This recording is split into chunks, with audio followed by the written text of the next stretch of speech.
पिछले कुछ दिन वास्तव में बहुत शानदार रहे हैं, लेकिन हम जानते हैं कि कई बार हम ऐसी स्थितियों में फंस जाते हैं, जहां हम शारीरिक और आध्यात्मिक रूप से अटके होते हैं। यही कारण है कि हमें मदद की जरूरत होती है ताकि हम इस जाल से बाहर निकल सकें। हमें अपनी स्वतंत्रता प्राप्त करनी है, जो केवल यीशु में पाई जा सकती है। अब तक हमें प्रोत्साहित किया गया है कि परमेश्वर हमेशा हमारे साथ है, यहाँ तक कि तब भी जब हम कठिन समय का सामना कर रहे होते हैं। हमें इसलिए प्रोत्साहन मिलता है क्योंकि हम जानते हैं कि परमेश्वर के पास हमारे लिए हमेशा एक योजना होती है, और स्वतंत्र होने के लिए हमें उसकी योजना का पालन करना होगा। हमने ये भी बात की है कि यह विश्वास करना कितना महत्वपूर्ण है कि परमेश्वर हमारी रक्षा करेगा। लेकिन वास्तव में स्वतंत्रता पाने के लिए एक और चीज है, और यह वास्तव में यहीं से शुरू होती है। हमें यह विश्वास करना चाहिए कि परमेश्वर हमें हमारे पापों से मुक्त करता है। तो परमेश्वर यह कैसे करते हैं, और स्वतंत्र होने का क्या मतलब है? इसका उत्तर देने के लिए हमें आपको पुनः सारांश देना होगा और बाइबल की शुरुआत से फिर से शुरुआत करनी होगी। कहानी तब शुरू होती है जब परमेश्वर ने संसार की रचना की और फिर हमें चुना।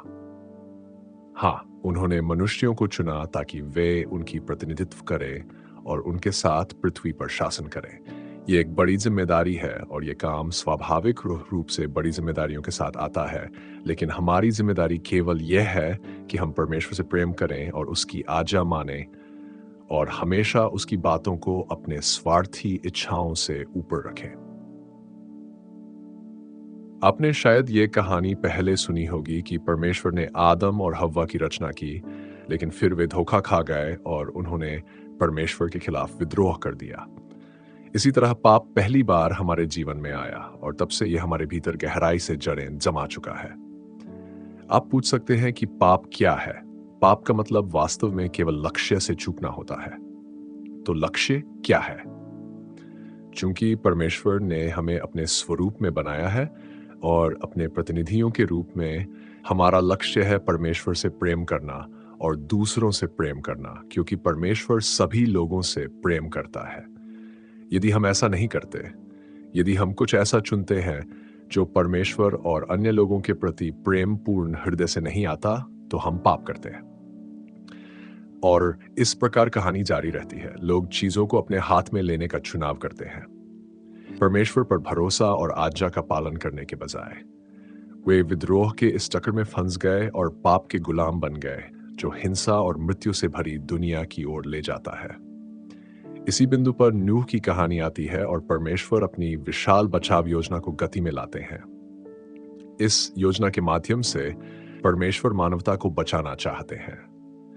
वे हमें बचाना और हमें एक तरीका प्रदान करना चाहते हैं ताकि हम उनके साथ एक संबंध के माध्यम से स्वतंत्रता पा सकें।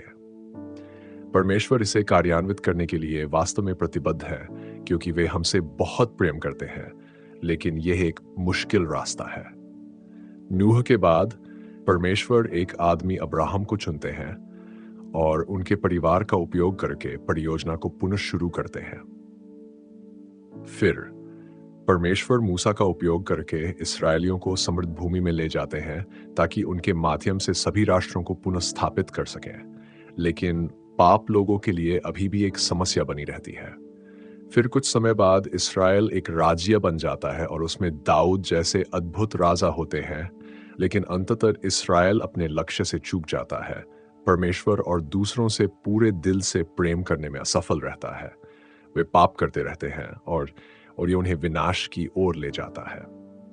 पाप की सबसे दुखद बात यह है कि हम अक्सर महसूस भी नहीं करते कि हम कुछ गलत कर रहे हैं, और भी बुरा यह है कि हम सोचते हैं कि हम सफल हो रहे हैं, क्योंकि यह अल्पकालिक रूप से हमारे लिए फायदेमंद हो सकता है, लेकिन यह दूसरों की कीमत पर आता है। हम धोखा खा जाते हैं और इतने स्वार्थी हो जाते हैं कि हम चीजों को अपने नियंत्रण में लेना पसंद करते हैं, बजाय इसके कि हम परमेश्वर से मदद मांगे। इसलिए पाप केवल एक लक्ष्य से चूकने से अधिक है। बाइबल कहती है कि हमारी स्वार्थी इच्छाएं हमारे भीतर जड़ें जमा चुकी है। यही कारण है कि प्रेरित पौलुस पाप को एक शक्ति के रूप में वर्णित करते हैं जो हमें नियंत्रित कर सकती है। यदि हम परमेश्वर पर भरोसा नहीं करते और उसकी आज्ञा का पालन नहीं करते, तो हम पाप के गुलाम बन जाते हैं। और इसका अर्थ यह है कि परमेश्वर के द्वारा मार्गदर्शित होने के बजाय हम पाप के द्वारा मार्गदर्शित होते हैं। पाप ही वास्तव में हमें अटका हुआ रखता है। बाइबल की कहानी में आगे बाबुल इसराइलियों पर विजय प्राप्त कर लेता है और इसराइली बंदी गृह में फंस जाते हैं। और यहीं पर हमने दानिయేल की कहानी को कवर किया था। और यह उनके विश्वास के माध्यम से था कि हम परमेश्वर को उनकी रक्षा करते हुए और उन्हें स्वतंत्र करते हुए देख पाए। हम देख सकते हैं कि परमेश्वर ने हार नहीं मानी और उनकी बचाव योजना जारी रही।